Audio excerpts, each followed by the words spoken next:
বিসমিল্লাহিররহমানিররহিম।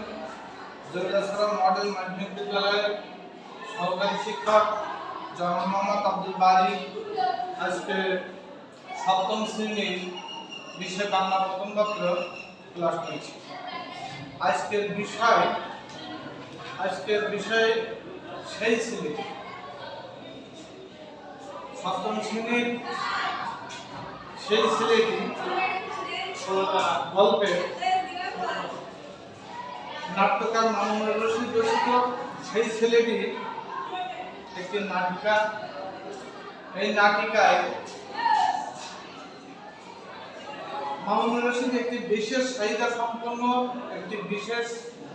চাহিদা সম্পন্ন শারীরিক এবং মানসিক বিকাশ এবং সুবিধা বঞ্চিত শিশুর প্রতি সহানুভূতি প্রকাশ পেয়েছে।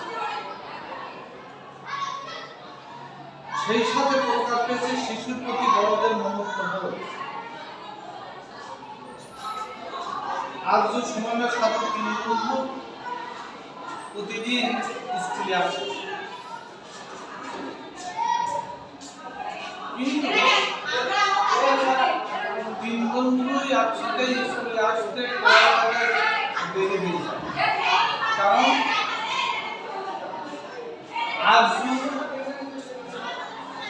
শারীরিক প্রতিবন্ধী, তার বন্ধু আরজু শারীরিক প্রতিবন্ধী।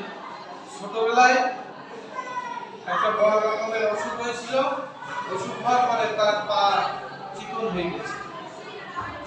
সমান তালে অন্য বন্ধুদের সাথে সে হাঁটতে পারে না। কিছু দূর হাঁটলে তার পা অবেশ হয়ে যায়, ঠিকমতো হাঁটতে পারে না। যার কারণে তাদের স্কুলে আসতে প্রায় দেরি হওয়ার কারণে স্কুলের স্যার লতিফ স্যারের ক্লাস লতিফ স্যার তাদের অনেক বোকা হতে পারে। স্কুলে আসতে দেরি হতে ক্লাসে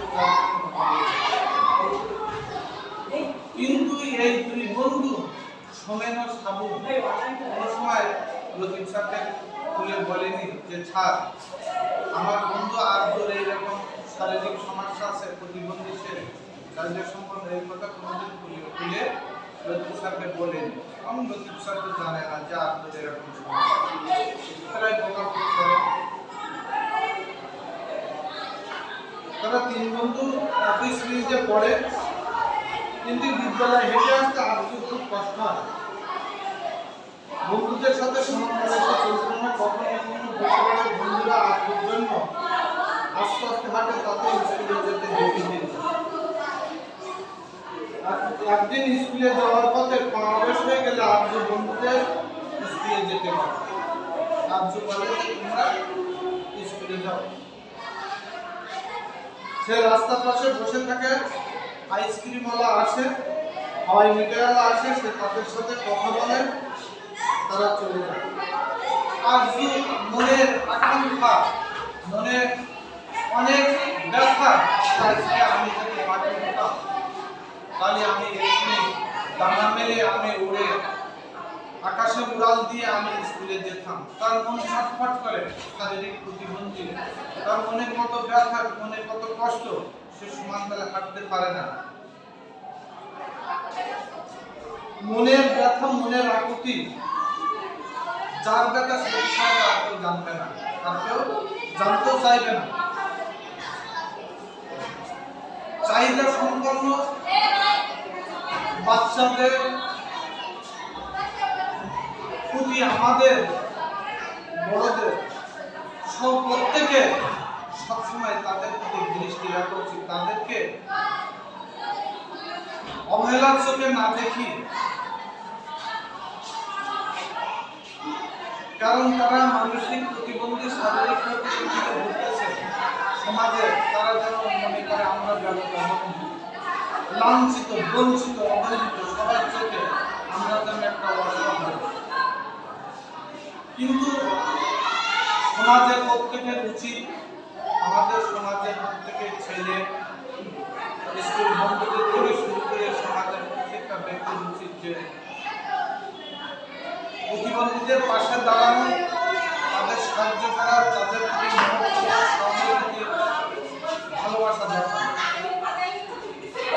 যে ভালোবাসা দেখিয়েছে আব্দুল গনি সুমনা সাবু, তারা প্রতিদিন আব্দুল প্রতি যে সহানুভূতি, যে সহমর্মিতা, যে ভালোবাসা দেখিয়েছে, সেই ভালোবাসা সহমর্মিতা থেকে স্কুলের অন্যান্য ছাত্রছাত্রীদের শিক্ষা নেওয়া উচিত এবং ছাত্রছাত্রীদের বোঝা উচিত যে হ্যাঁ, আজকে যদি সাবুর না হয়ে, যদি আরজু প্রতিবন্ধী না হয়, যদি আমি যদি এই প্রতিবন্ধিতা করতাম, তাহলে আমার অবস্থাটা কেমন হতো।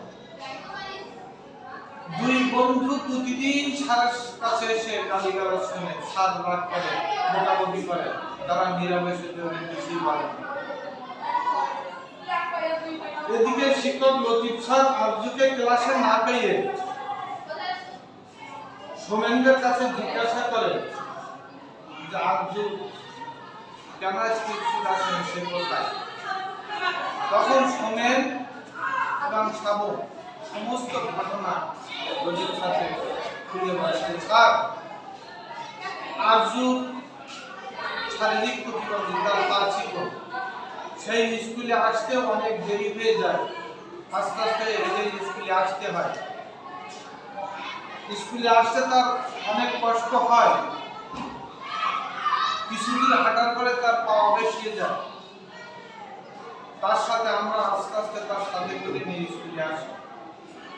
আজকেও স্কুলে আসতে পথে তার পা অবশ্যই গেছে, সে বসে পড়েছে, স্কুলে আসতে দেরি হয়ে যাচ্ছে। তাই দেখে আরজু বলল যে দুই বন্ধু তারা স্কুলে যা,